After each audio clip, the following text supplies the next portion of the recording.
Hello students and welcome back to Vedantu's NCERT solutions class 11th and 12th जहां पे हम NCERT की सभी एक्सरसाइजेस डिटेल में डिस्कस करते हैं of all the subjects on one single platform.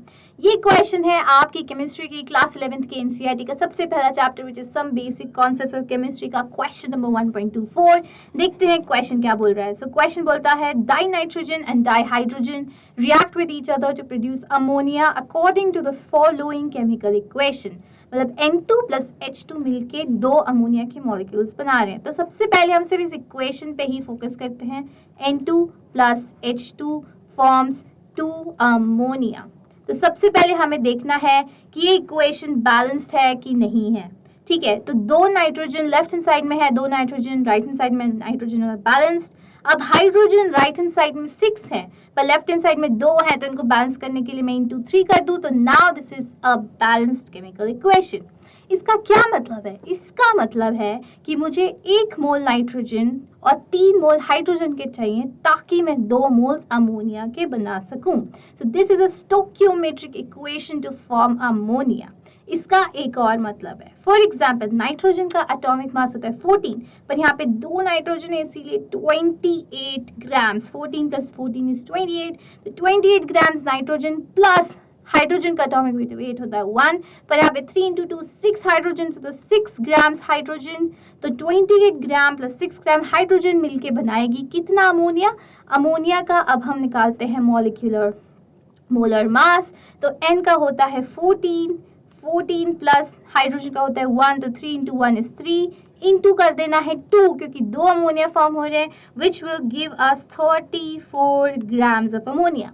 मतलब कि 28 ग्राम नाइट्रोजन चाहिए और 6 ग्राम हाइड्रोजन चाहिए, तब जाके 34 ग्राम्स ऑफ अमोनिया बनेगा। तो इस इक्वेशन से हमने इतनी सारी इंफॉर्मेशन निकाल ली है। अब हम चलते हैं क्वेश्चंस पे। तो सबसे पहला क्वेश्चन है calculate the mass of ammonia produced if 2 into 10 to the power 3 grams of dinitrogen reacts with 1 into 10 to the power 3 grams of dihydrogen। ठीक है, तो सबसे पहले हम दोबारा से इक्वेशन लिख देते हैं। N2 plus 3H2 gives 2 ammonia.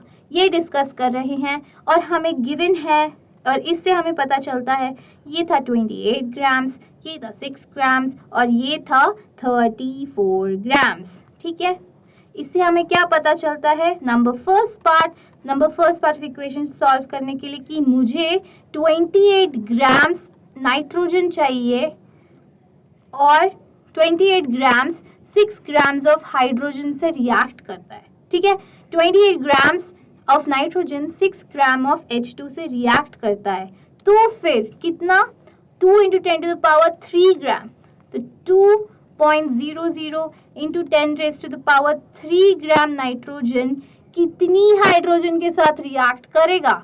तो उसको मैं ये लिख सकती हूँ 6/28 into 2 into 10 raised to the power 3 grams of hydrogen, ऐसे लिख सकती हूँ मैं, जिससे कि मेरा आंसर आएगा 0.4286 into 10 raised to the power 3 grams of hydrogen। So this is the answer कि मेरा 2 into 10 to the power 3 gram nitrogen इतनी ग्राम्स ऑफ हाइड्रोजन से रिएक्ट करेगा। इसको और सिंप्लीफाई करने के लिए मैं लिख सकती हूँ 428.6 gram hydrogen.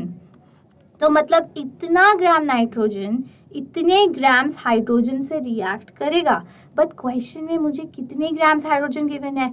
1000 grams. But we have how much? 1.00 into 10 raised to the power 3 grams of hydrogen, which means कि therefore N2 is the limiting reagent। ये कैसे पता चला? अब N2 limiting reagent है क्योंकि 2000 ग्राम नाइट्रोजन रिएक्ट कर रहा है केवल 428.6 ग्राम हाइड्रोजन से, पर क्वेश्चन में हमें गिवन है कि हाइड्रोजन आपके पास 1000 ग्राम से, मतलब कि हाइड्रोजन एक्सेस में हुआ ना, क्योंकि उसका केवल 428.6 ग्राम हाइड्रोजन यूज हो रहा है। तो अगर हाइड्रोजन एक्सेस में है इसका मतलब नाइट्रोजन कम है, तभी कुछ एक्सेस में होगा ना। एक्सेस में कब होता है? जब दूसरी क्वांटिटी कम हो जाती है, और जो कम क्वांटिटी है वो है नाइट्रोजन, और नाइट्रोजन इस क्योंकि कम है इसीलिए वो बन गया हमारा लिमिटिंग रिएजेंट। एंड हमें पता है क्योंकि जो भी लिमिटिंग रिएजेंट होता है प्रोडक्ट फॉर्मेशन लिमिटिंग रिएजेंट पे ही डिपेंड करता है। तो अब क्वेश्चन में पूछा गया है आपको calculate the mass of ammonia produced, mass of ammonia. तो फिर मुझे दोबारा से ये इक्वेशन लिख देती हूँ, N2 + 3H2 गिव्स 2 अमोनिया। मुझे पता है कि 34 ग्राम अमोनिया मिलता है मुझे कितने ग्राम?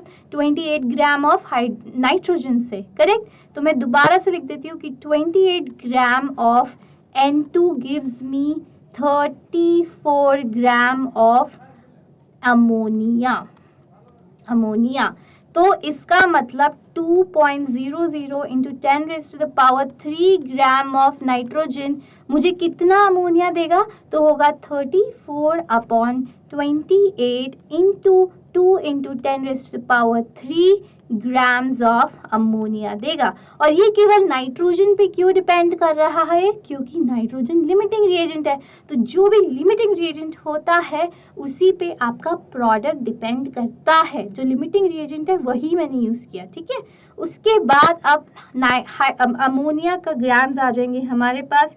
ये सॉल्व करके 2.4286 into 10⁻³ grams of ammonia, which is also equal to 2428.6 grams of ammonia। यहाँ तक सबको क्लियर हुआ कि नहीं हुआ? अब अमोनिया का कितना अमाउंट फॉर्म होगा वो केवल और केवल लिमिटिंग रिएजेंट पे डिपेंड करेगा। जो भी कम क्वांटिटी में होगा उस पर डिपेंड करेगा, और इस क्वेश्चन में कम क्वांटिटी में हमारे पास नाइट्रोजन है, इसीलिए इतना ग्राम्स ऑफ अमोनिया प्रोड्यूस होगा।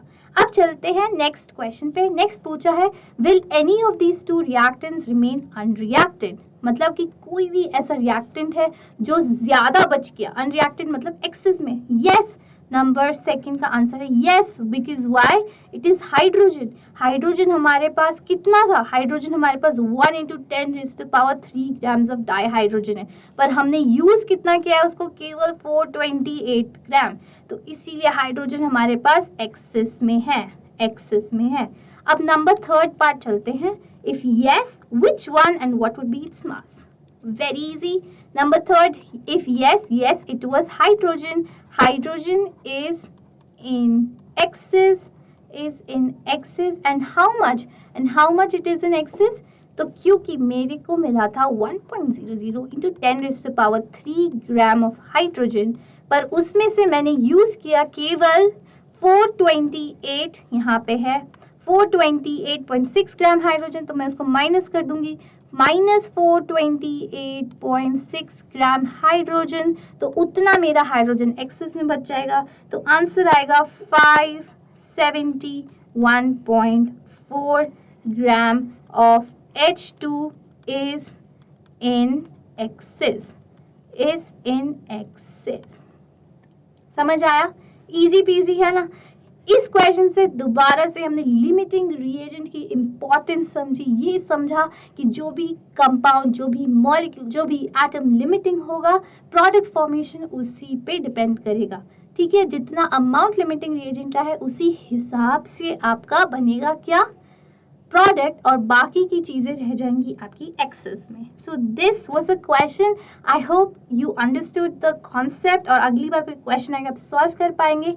फिर भी कोई डाउट है, let me know in the comment section below, and I will see you in the next video. Also don't forget to like and subscribe the channel. Bye bye.